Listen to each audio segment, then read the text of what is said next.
बाबा साहब PCG news में आज हम आपको हमारे गांव बसई में ले चलते हैं, जहां पे कुछ ग्रामीण बैठे हुए हैं। कुछ प्रोग्राम चल रहा है, इसके बारे में हम आपको रूबरू करवाएंगे। ये हमारे बीच में बैठे हुए हैं पंच साहब। राम राम पंच साहब।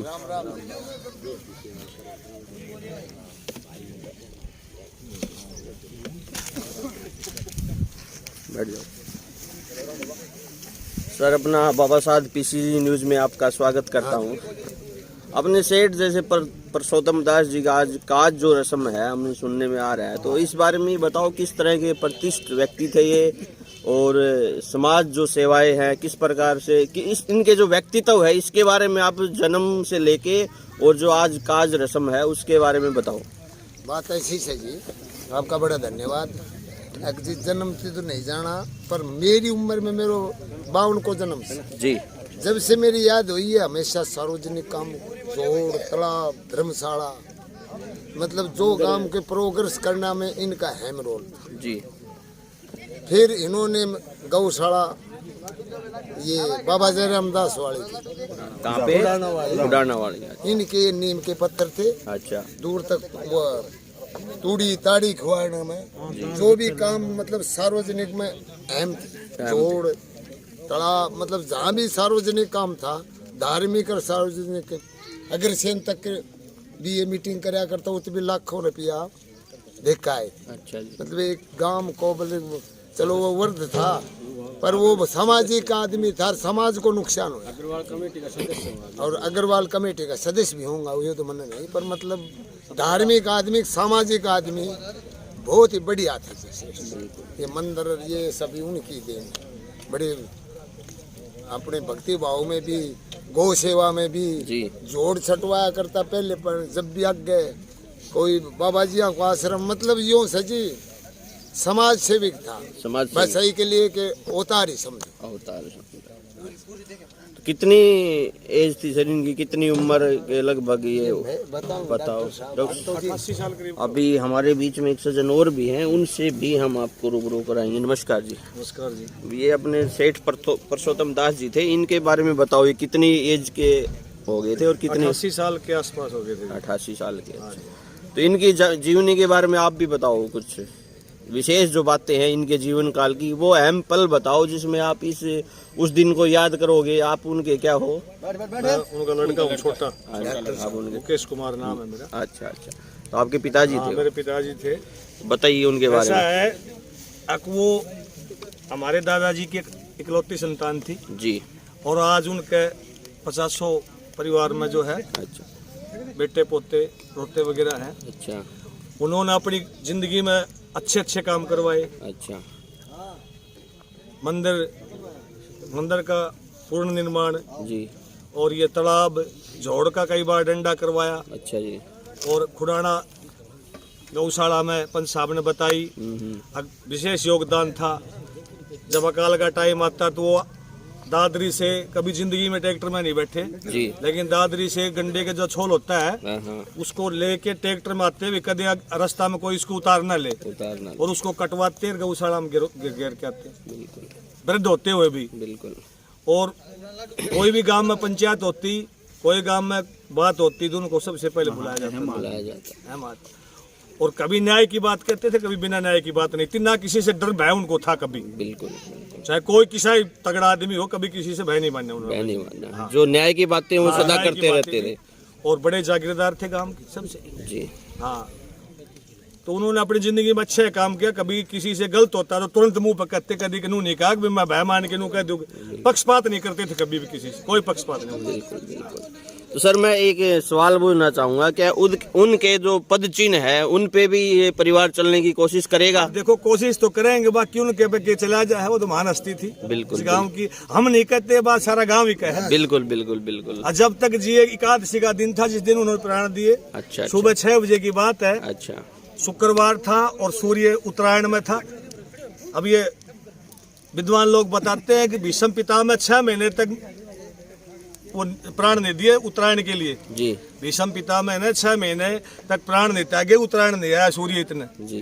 तो विद्वान कहते हैं कि भाई वो तो इतनी बड़ी मोक्ष पाया उन्होंने। बिल्कुल। हाँ, ये सब शाम तक बिल्कुल जोर जोर से कति बिल्कुल बोल रहे थे, जो भी पंच ये सुबह पंच हमेशा उनके पास आया करते, और भी सब आदमी। ये उनके कर्मों का फल। हाँ बिल्कुल, एक सेकंड नहीं उन्होंने, कहते हैं कि मैं वहाँ हाजिर था तो इस मतलब कहा बहुत ऐठी मृत्यु है जी। और मैंने को मेरे पिताजी की जैसी मृत्यु हुई, हालांकि दुख है वो आज नहीं रहे, हमने छोड़ के चले गए, लेकिन एक सेकंड नहीं पता लगा कब उनका श्वास निकला।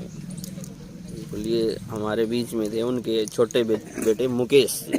उन्होंने सारी चीज़ें बताने की कोशिश करी। आज हम बसई जो हमारा गांव है इलाके में, महेंद्रगढ़ डिस्ट्रिक्ट में सबसे बड़ा गांव कहें, 36 बिरादरी का जो गांव है महेंद्रगढ़ जिले में, हरियाणा में। एक छोटी सी बात मैं और कहूँगा। बताइए बताइए।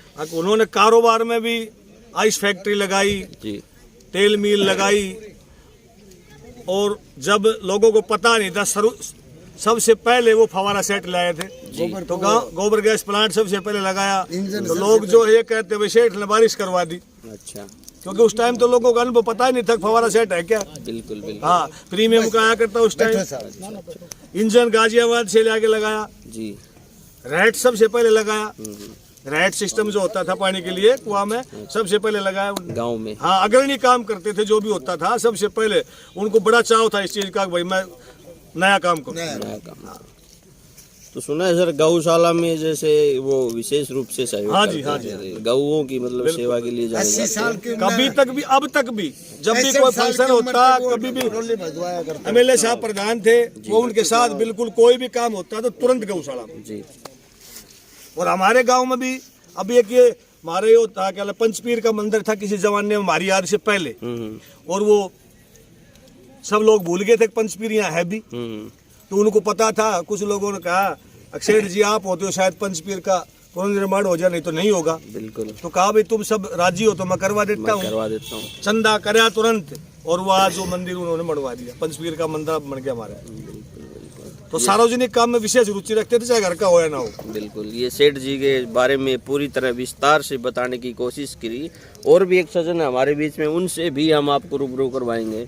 राम राम बाबा, बताओ जो अपने जो सेठ जी थे इनके बारे में बताओ कुछ विशेष बातें। आपके साथ किस प्रकार के आदमी थे? और बड़े आदमी थे। आप साथ पढ़े हो? नम्मा को पढ़ो कोने। उनके साथ क्या कोई काम किया आपने? हाँ, बैठ के मेरे कन बैठ के आऊँ तो।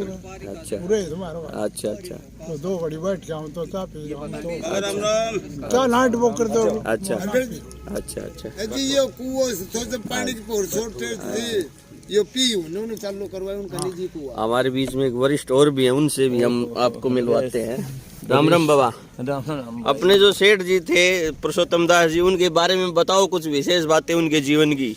जीवन के उनकी तो बहुत ही कुछ लंबी स्टोरी है, अगर बताएं तो बताओ, एक दो पल तो बताओ, आपने साथ गुजारा होगा उनके साथ। वो सबसे बढ़िया गुण था ये था, कोई कहीं गांव के अंदर कोई भी प्रोग्राम होता था उसमें वो शामिल होता था। अच्छा जी।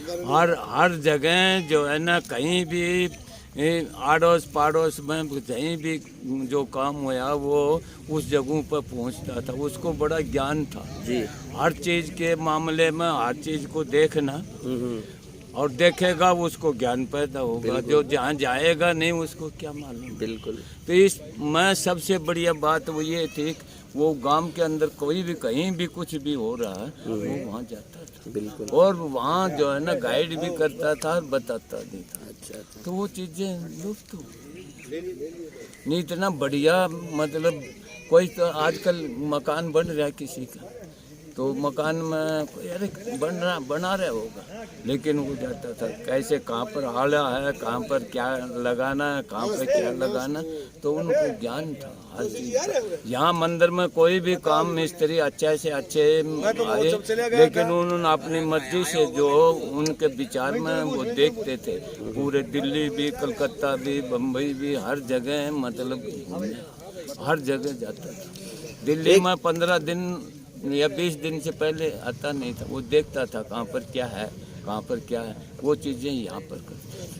वो एक सवाल पूछना चाहूंगा मैं, जो आने वाली आज की युवा पीढ़ी है, उनके जीवन मार्गदर्शन से वो क्या प्रेरणा ले कि मतलब उनके पत्तियों पे चले? जो आने वाली पीढ़ी है। अभी देखो आने वाले बच्चे हैं, फिलहाल आज तक जब से उन्होंने सांस पूरा किया है, बढ़िया उनकी गाइडनेस से ही ये जो है ना तरक्की कर रहे हैं। जो भी है बिल्कुल इतने दिन जो भी समय अभी आज तक का समय था, A1 काम भी बढ़िया मंदिर में A1 हो रहा और सारा काम बढ़िया हो रहा। जी ना ले तो ले सारे को ये बिल्कुल सब में सबसे बढ़िया गुण तो ये था, अब कोई कहीं कोई चीज बन रही है तो उसको देखता था। ठीक है सर, आप हमारे बीच में बने, बहुत बहुत धन्यवाद। बाबा साहब PCG न्यूज की तरफ से आपका हार्दिक स्वागत, खाने अभिनंदन के करते हैं। शौकीन थे, बिल्कुल बड़ा